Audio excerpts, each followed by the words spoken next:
ہم بات کرتے ہیں انشاءاللہ کہ گناہوں کے جو ہے وہ اثرات کیا ہیں انسان کی زندگی پہ، اور کیوں انہیں چھوڑنا چاہیے، اور کیوں ہمیں موٹیویٹڈ رہنا چاہیے انشاءاللہ کہ گناہوں سے بندہ دور رہے۔ سب سے پہلی بات تو یہ سمجھ لیں، دیکھیں کہ گناہ کی نیچر ہی ایسی ہے کہ وہ آپ کو نقصان دے گا۔ یہ اس لیے نہیں ہے کہ اللہ آپ کو پنش کر رہا ہے، اللہ تو انسان کو پنش کرنا چاہتا ہی نہیں۔ قرآن میں ہے، سورہ نساء میں اللہ کہتے ہیں اللہ تمہیں پنش کر کے کیا کرے گا اگر تم اللہ کے ماننے والے اور اللہ سے استغفار کرتے ہو، اللہ کا شکر کرتے ہو۔ اصل میں تو انسان خود پنش کرتا ہے اپنے آپ کو۔ تو جس طرح ایک ریڈیو ایکٹیو مٹیریل نقصان دہ ہے، اس کے قریب آپ جائیں گے آپ کو کینسر ہو جائے گا گاما ریز کی وجہ سے، اسی طرح گناہ ہے، آپ اس کے قریب جائیں گے، ہو ہی نہیں سکتا آپ کو نقصان نہ ہو، نقصان آئے گا ہی آئے گا، تو وہ ہم خود اپنا نقصان کر رہے ہیں، ٹھیک ہے۔ تو اس کے اثرات کیا ہیں، سم of the consequences of sun, ابن القیم کی کتاب سے اخذ شدہ ہیں یہ کانسیکوینسز، 9-10 کانسیکوینسز انہوں نے بتائے ہیں۔ یہ اس لیے ہے کیونکہ نفسیاتی طور پہ ہمیں جب ایک چیز کے اثرات پتہ لگ جائیں، کانسیکوینسز، تو موٹیویشن آ جاتی ہے اس سے بچنے کی، اس لیے بتا رہا ہوں، ٹھیک ہے۔ پہلی چیز ہے جی کہ نالج سے ڈپرائیو ہو جانا، جتنا بھی آپ کو علم تھا جو بھی تھا اس سے ڈپرائیو ہو جاتا ہے انسان، کیونکہ نالج لائٹ ہے، نور ہے، گناہ جو ہے وہ نور کو لے لیتا ہے۔ اور یہ اکثر اسلاف جب ان کے پاس کوئی شکایت کرتا تھا آ کے کہ میری میموری ویک ہو گئی ہے، یا مجھے کچھ چیز یاد تھی، قرآن کا کچھ پورشن یاد تھا وہ بھول گیا ہے، تو وہ اکثر انہیں یہی ایڈوائز کرتے تھے کہ آپ استغفار کریں، کیونکہ گناہوں کی وجہ سے چیزیں بھول جاتی ہیں، ٹھیک ہے۔ تو یہ ایک بہت بڑا اثر ہے۔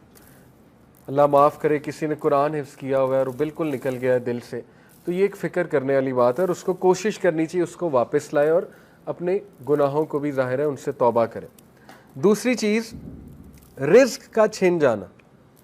اللہ کے نبی صلی اللہ علیہ وسلم نے فرمایا، ابن ماجہ کی حدیث ہے، صحیح حدیث ہے، ایک شخص کو رزق ملنا ہوتا ہے حلال سے، لیکن وہ جلد بازی کر کے گناہ کر کے وہی رزق حرام سے لے لیتا ہے، تو پھر اس کو ایکسٹرا کچھ نہیں ملتا، جو اس نے لے لیا وہ مل جاتا ہے، نہ اللہ کی ہیلپ اس کے ساتھ ہوتی ہے۔ اور یہ جو حدیث ہے جو میں ابھی سنانے لگا ہوں، یہ کیا ہے؟ A man is deprived of provision because of the sins that he commits۔ انسان کو رزق سے ڈپرائیو کر دیا جاتا ہے اس کے گناہوں کی وجہ سے۔ اب یہاں پہ ہو سکتا ہے آپ کے ذہن میں سوال ہے کہ نہیں یار فلانا اتنے گناہ کرتا ہے، وہ تو موجیں کر رہا ہے، ٹھیک ہے، اس نے تو پلاٹ بنا لیے، یہ کر لیا وہ کر لیا۔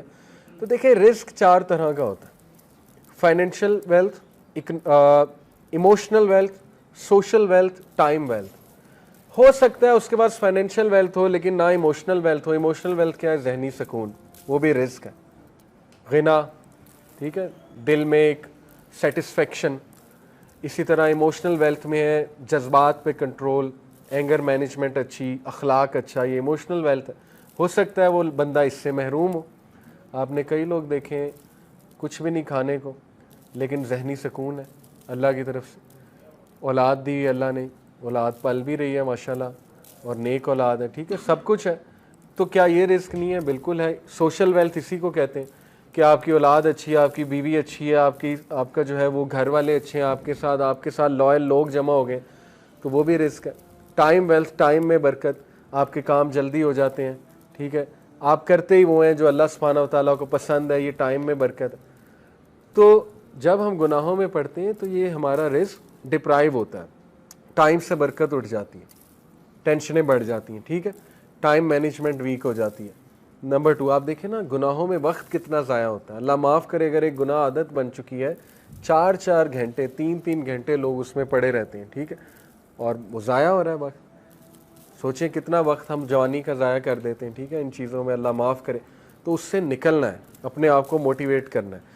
پھر آپ دیکھیں سوشل ویلتھ، ہمارے ساتھ لوگ ہی ایسے آ جائیں جو ہمیں کھانے کو تیار ہیں اور بس ان کی نظر ہماری دولت پہ ہو، تو پھر یہ کون سا رزق ہے؟ اس کا مطلب ڈپرائیو ہو رہا ہے اور گناہوں کی وجہ سے۔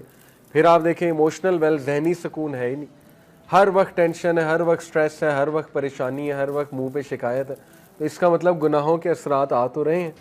تو اس لیے گناہوں کے اثرات رزق کی تنگی سے آتے ہیں، ٹھیک ہے۔ رزق کبھی اللہ بڑھا کے دیتا ہے، کبھی گھٹا کے دیتا ہے، اوور آل رزق تو لکھا ہوا ہے، لیکن یہ اللہ کی ڈسٹریبیوشن ہے۔ اللہ اپنے بندوں کو چیک کرنے کے لیے کبھی زیادہ دے دیتا ہے اس کوانٹٹی میں سے، کبھی کم کر دیتا ہے، جب وہ دوبارہ استغفار کرتے ہیں پھر بڑھا دیتا ہے، ٹھیک ہے۔ یہ اللہ بادشاہ ہے، اللہ جیسے چاہے کر سکتا ہے۔